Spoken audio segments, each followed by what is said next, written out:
Okay, Rami Khouri, thank you so much for taking the time to speak with us today on Kalam Podcast. Thank you for having me. My pleasure. So, Rami, what is the American end game here? What do you think they're trying to achieve? They're not particularly clear about that, and it's because I don't think they have defined it very clearly. The main impetus for what the US and Israel are doing is to promote the Zionist Israeli right-wing messianic militaristic aggressive, predatory uh, policy that Zionism has implemented since the 1920s, which is to establish a Jewish state and get more land, expand it, and control the region around it, basically to fulfill biblical prophecies and other fantasies that they have, but also to protect themselves and to be safe, because in Europe they were not treated well, as we saw with the Holocaust. But the whole Zionist process started, 20, 30 years before the Holocaust. So we shouldn't emphasize too much that it's the ideology of Zionism that created the state of Israel, which has been in nonstop warfare now around the region and is now extending into Iran. So that's one angle. The other angle is the American desire under Trump, or I should say the Trumpian desire, to show how tough they are, how many big fancy boats and planes they have, to showcase their technology. Probably they want to sell more of it, but to assert their dominance. They want to be the dominant force in the world. Israel wants to be the dominant force in the Middle East. The U.S. wants to be the dominant force in the world. This was exactly similar to the combination that came together in 1915, 1920, when the Zionist movement wanted to create a foothold and be, a leading force in the Middle East, and the Great Britain was the leading Western imperial power. So this combination of Zionist objectives and Western imperial objectives has been a really deadly one for the last almost century and a half, century and a quarter. And it's being manifested again now in a more sort of digitized, tech-heavy, bomb-heavy form. And this is, I think, explains what both these countries are trying to do. Yeah. The Israeli endgame seems more clear than the American one, particularly because the U.S. U.S. representatives have said so many different things over the past few days about what this actually is about. But to your point, I think that there is a faction within MAGA that likes big guns and shiny military objects, and kind of in this like chauvinist, boyish way, likes to use all the cool gear that the U.S. military has. But then there's the other faction of MAGA, which emphasizes America first, like Tucker Carlson with his millions of followers, who are extremely disappointed in this. What do you think, like, Trump's calculus is in this? Why did he choose to turn his back on all of those voters? Because he doesn't care about what voters think. He cares about his well-being, his businesses, the businesses of his in-laws and golf partners, and maintaining the dominance of the group that now runs the United States, this oligarchic, business-related, heavily pro-Zionist, increasingly Christian messianic, fundamentalist weirdos, I would call them, Yeah. extremists, but really weirdos, nutcases. But they have power, and they're trying to use that power to serve themselves more than anybody else. They don't trust even the democratic system in the United States or the constitutional system. They're trying to change the election system to rig the elections in the midterm coming up or the presidential ones in 2.5 years. And they're trying to completely obliterate the application of existing international law, UN systems, things like that, to their own conduct, to the American and Israeli conduct. The US and Israel are spearheading a global movement to nullify all of the institutions and laws and safeguards and moral guardrails that have been established since after World War II to prevent genocides and ethnic cleansing and war crimes and things like that, and to protect innocent people during wartime. Well, the US and Israel are the leading edge of destroying this legacy. And they've done it in Gaza. They're doing it in the West Bank. They're doing it in Lebanon. Now they're trying to do it in Iran. So this is really a scary moment for the whole world. I don't think they'll succeed because I believe, being 77 years old and having lived through this whole process my whole life, and in the last 60 years of my adult life, I've been deeply engaged in Arab-Israeli stuff and Palestinian and American, European. So I know well the people around the entire Middle East, including in Iran and Israel and every place I've been. And I know well the United States, where I spent many years and now live. The vast majority of people in the world, in Israel and in the US, don't want perpetual warfare. They want to just live a decent, normal life. I mean, there's no difference between an American, an Israeli, Palestinian, a Nigerian, or a Vietnamese. We're all the same. We just want to live a decent life, and we go our own ways, but we don't want to be starved. We don't want to be frozen to death, as the Israelis are doing to Palestinian babies. We don't want to be ordered around like vassals or slaves.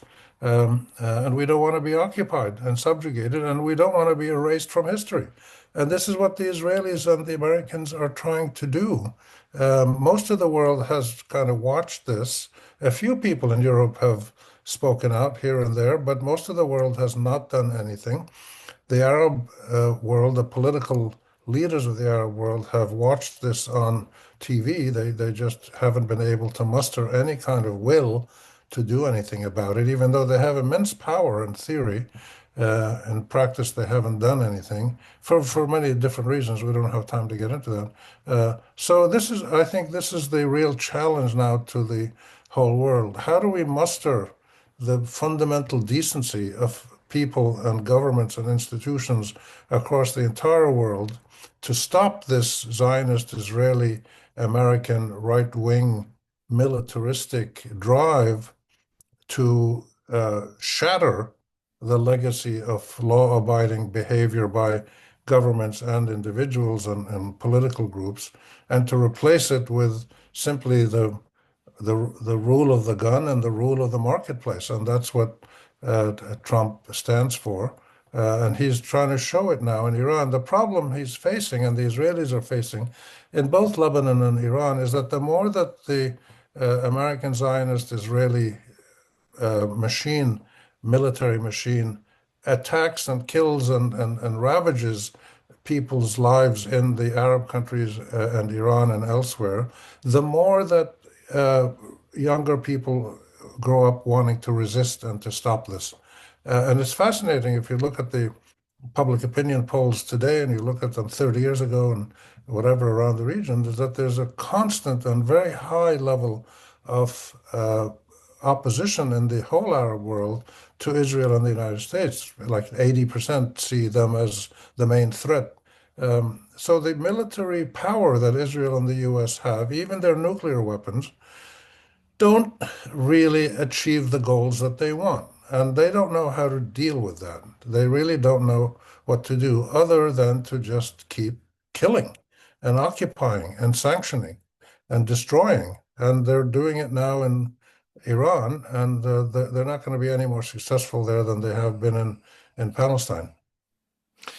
Now, the deaths in Iran after the joint U.S.-Israeli attack are fast approaching 1,000, if they haven't already. Most of them civilian. More than 100 schoolgirls were killed.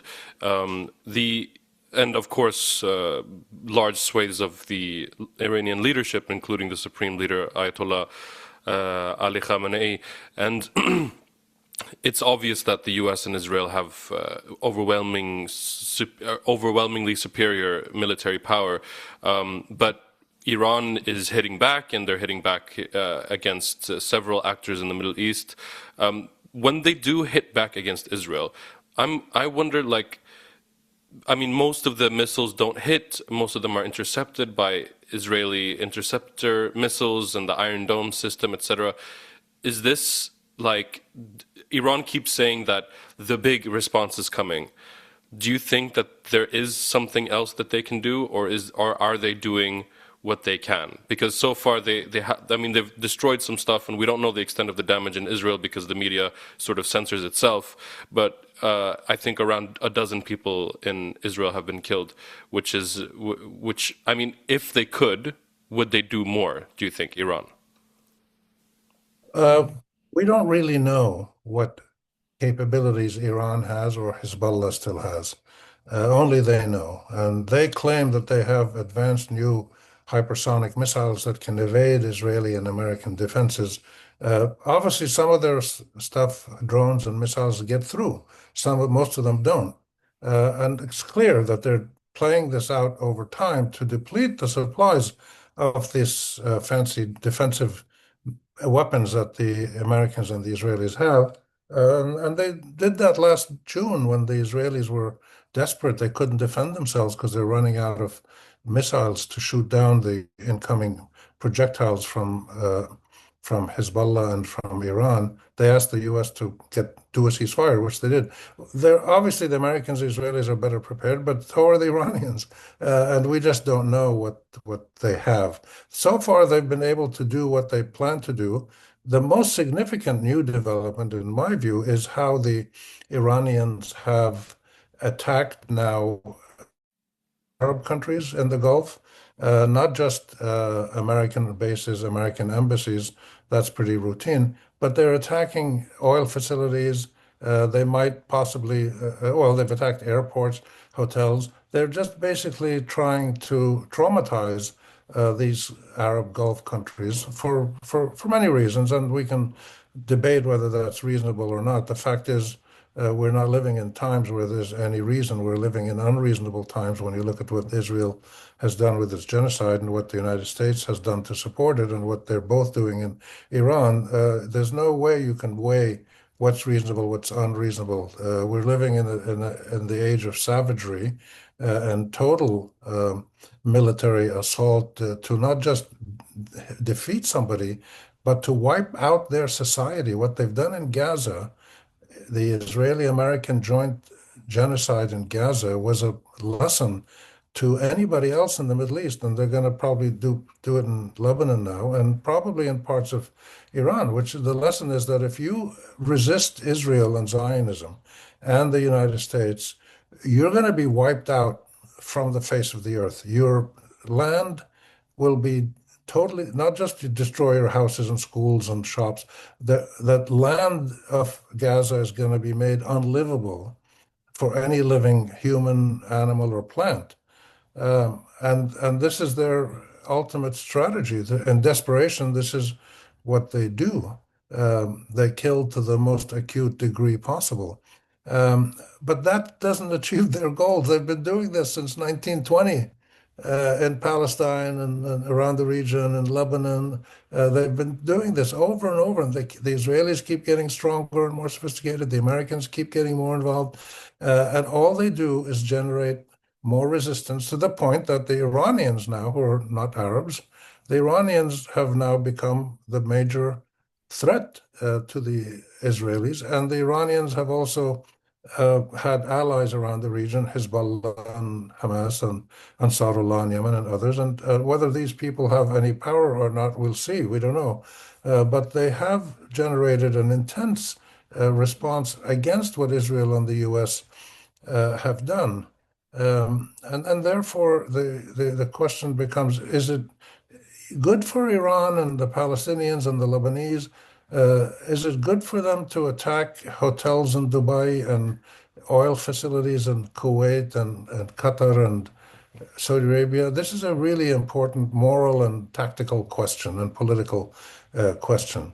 But I don't think we can apply moral values to it because the context in which it's being done has been completely emptied of any kind of morality or right or justice. So we have to use the value scales that the Zionist Israeli American assault is using, which is you can attack anything. You can destroy anything, people, buildings, animals, lands, vegetable farms.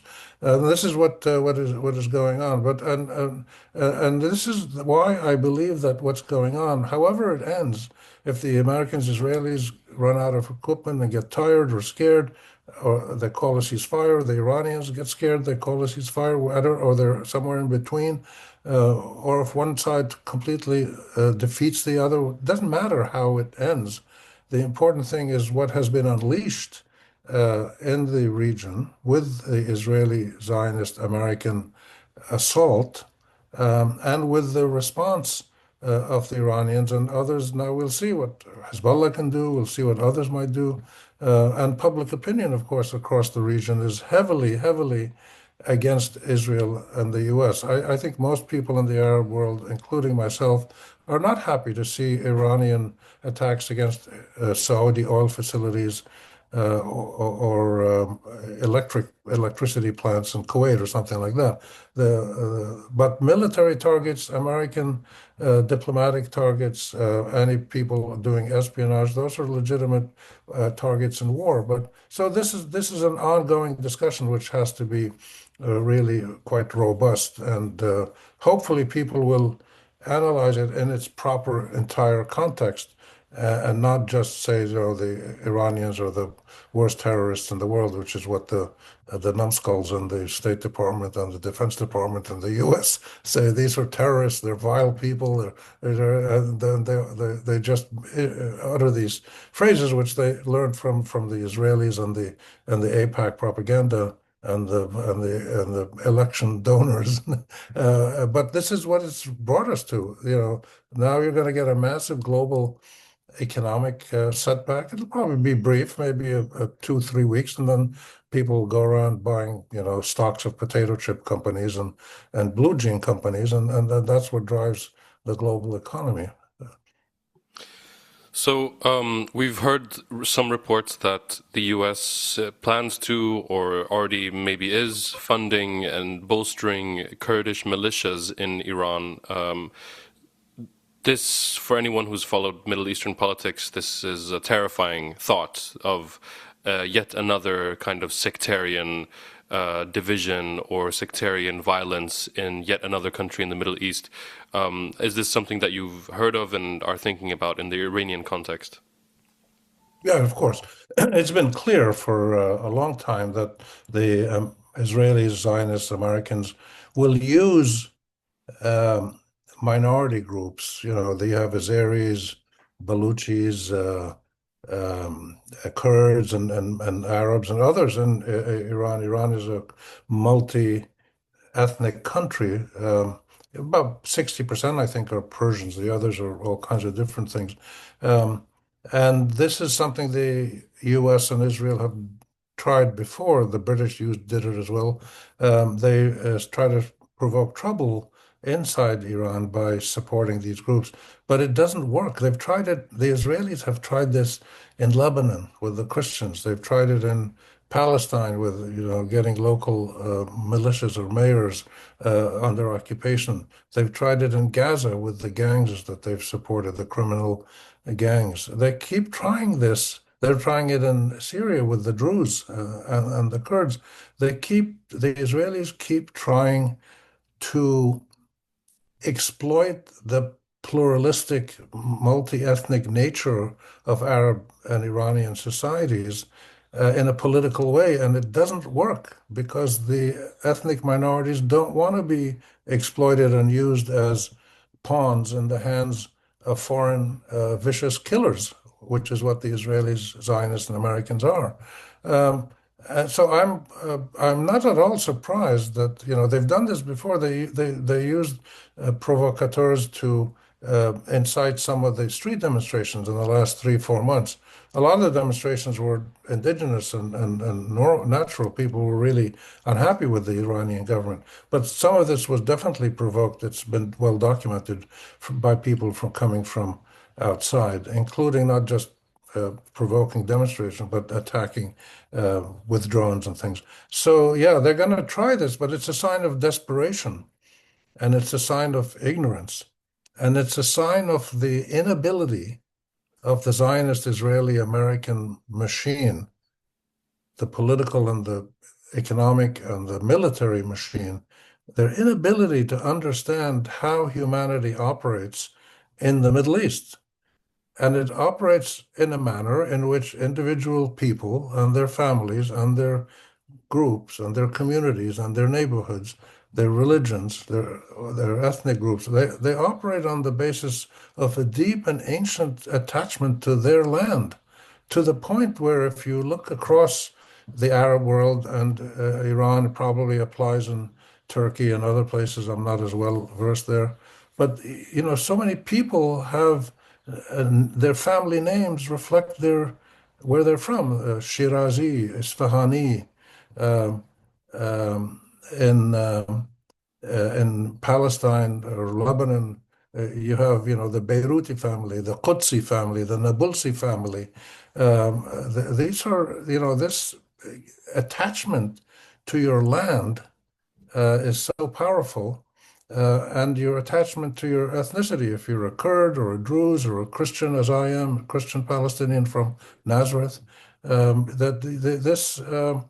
this dimension of life is completely oblivious to the Israeli Zionist American war machine. It's really sad, but this is what happens in colonial situations. I mean, in the final analysis, what we're seeing is a rejuvenation and a digitization and a modernization of the old colonial legacy that the British and French and Dutch and Portuguese and Spanish and others in white Christian racist Europe, the legacy that they created starting in the 15th century. And it's still going on in only mainly in Palestine, but now it's spread to Iran and other places. And that's why the whole world virtually, the people and most of the world's governments are critical of what Israel and the US have been doing because they see this as the colonial rampage and the vicious, savage, barbaric assault on local people and their rights that it is. And they can't stop it militarily because they don't have the arms to go against Israel or the US. But they can speak out, they can stay in their homes, they can, just survive another day, and then they'll, the next generation will figure out how to do this. And this is exactly what's happening. The younger generations today are way more sophisticated, way more informed, and way better strategically focused on how to achieve their rights than my generation or my father's mother's generation were. What the younger people are doing, I mean, I know Palestine well, I know Lebanon well, and Jordan and other places where I've lived, but the younger generations are far more aware and able to resist the colonial rampage that they're being subjected to. They just don't have the means yet, and they're looking for how to do it. So we're at a really important historical strategic moment in which the power of our region, the West Asia's call it, Middle East, Levant, whatever you want to call it, the power of that region has not been fully harnessed by its people. The governments in the Arab region have not used the power that they have for many reasons, which we don't have time to discuss. But this is the really the historic dimension of what's going on. The Americans, Israeli Zionists are using old uh, playbooks from the 1930s and 1960s, and this idea of using the Kurds to overthrow the government in Iran is fascinating because that's what the British and the Americans did in 1953 when they overthrew Mossadegh, the elected democratic prime minister of Iran. It was and the overthrow of Mossadegh still angers Iranians. When I've been to Iran and talked to Iranians, younger people especially, they're still angry at that. Just like Palestinians, like me and my kids and my grandkids, are angry at the British for the Balfour Declaration, the criminal colonial theft of Palestine by the British, even before the British had occupied the land at the end of World War One. They said we're going to give this land to the Zionists so they can have a Jewish home. And so people are still angry at that today, and they're still fighting back, and they're going to court, and there's all. So time doesn't, people don't forget over time. Black people don't forget what they suffered. Native Americans don't forget. Women who've been disgraced and discriminated against don't forget. Any group of people or any individual who have suffered this kind of violent colonial suppression and dehumanization, these things don't go away. And the best example of this in all of history, I would suggest, is the Jewish people who remembered, with all the oppression they were suffering in white Christian racist apartheid loving, gun loving white Europe and North America in the late 19th and early 20th century, with all that they suffered, they remembered that they once existed, they had a little piece of land. This is in the Bible, and the Bible is partly mythology, partly memory, partly political ideology. It's a little bit of everything. But still, they felt that they had to resist the oppression that they were being subjected to, and dehumanization. And they came up with various ideas, one of which was the Zionist plan to create a Jewish state in Palestine. If Palestine had been an empty island somewhere that nobody owned, that would have been fine. If they want to have a state, they can have a state, but they can't take my state, my land away from my family where we've lived for 400, 500 years. And so this is the big lesson that the Zionist Israeli American war machine is not able to grasp. They're not able to grasp it, whether it's out of fear, out of ignorance. I don't know. This is something for political psychiatrists to figure out. But when you look at what they're doing today, going to try to stir up the Kurds, this is like insanity. And anybody who knows the Middle East or American political history in the last century will tell you, this doesn't work. You can't do this. You can try it. It might have worked, 100 years ago briefly, but so anyway, that's a long answer to your short question. So we've seen that this. Can I ask another question, or do you need to go? Yeah, another 5 minutes or so. Okay, okay. So we've seen that Israel has closed the border into Gaza, shutting down humanitarian aid delivery into Gaza now since they went to attack in Iran. So clearly, this only kind of spells disaster for the Palestinian people. But on a larger level, what if we look at like how Palestinians in Palestine are being affected by this right now? They're suffering more than usual. They've suffered the genocide, and there's still almost 2 million people there, and they're living in very difficult conditions, and they've now become more difficult. We're still at the end of winter. Food, housing, medicine, any dimension of life is troubling and problematic for ordinary Palestinians, and it's not going to improve because the Israelis don't want it to.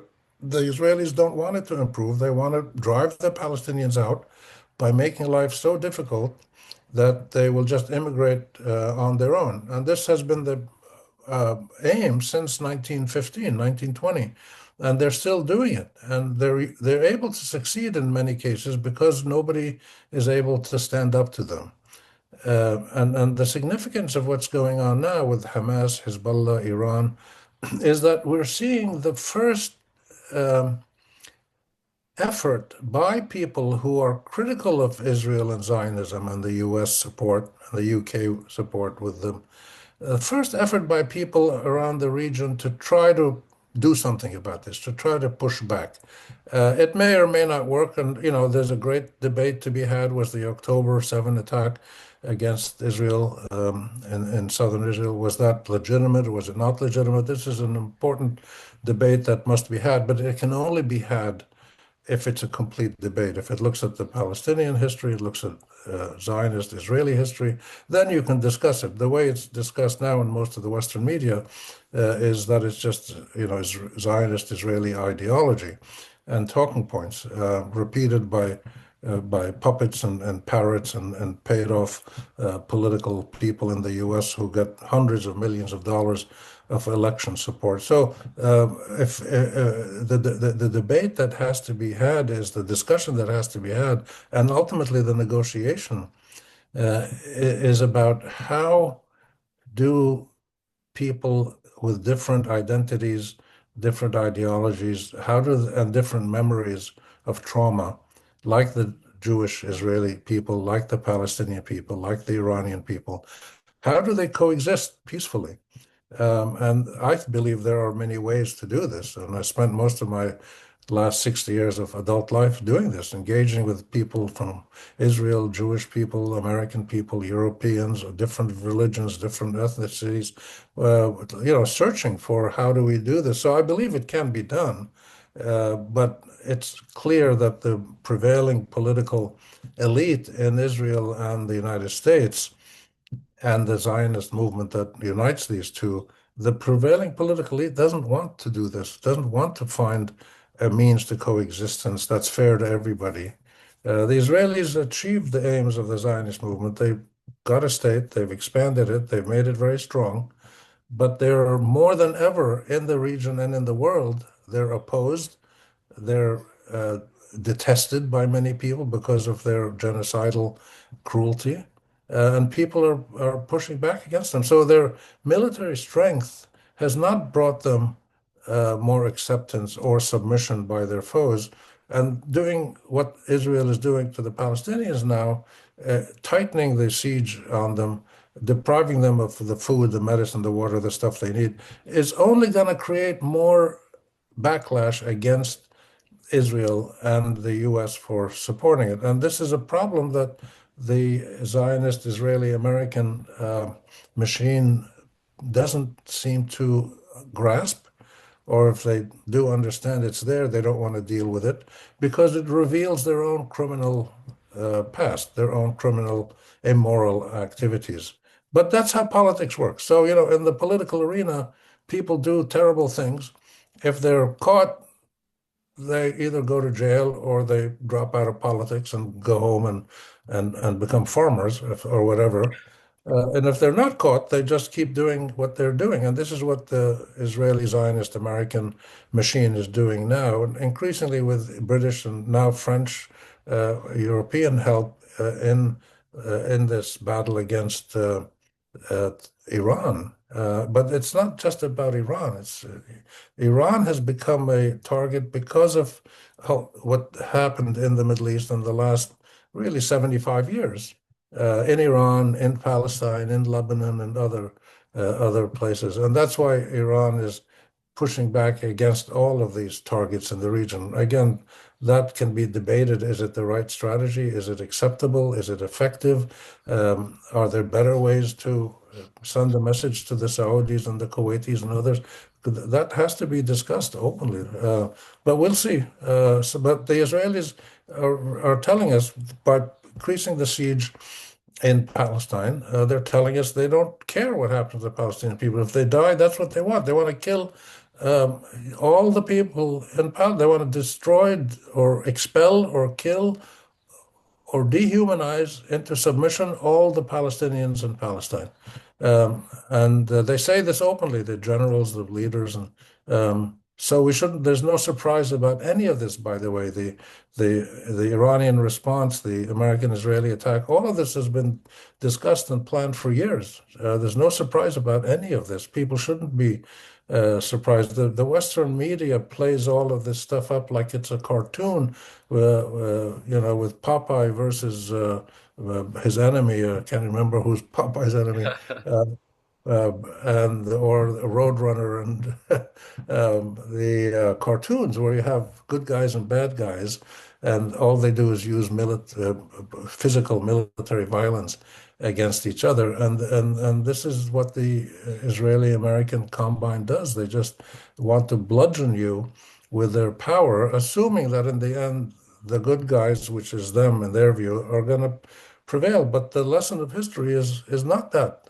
So we'll just have to see how this plays out, and hopefully, more rational people are at work now behind the scenes trying to bring a halt to this war, have a real ceasefire, not like the fake ceasefires in Lebanon or Palestine, where the Arabs stop fighting, but the Israelis and Americans keep attacking Palestinians and Lebanese and starving them. A real ceasefire where they both stop shooting at each other, and then discussing politically how they can find the middle ground where everybody can live with their rights. Rami Khouri, thank you so much for taking the time to speak with us today on Kalam Podcast. My pleasure, Edgar. Thanks for having me. Thank you.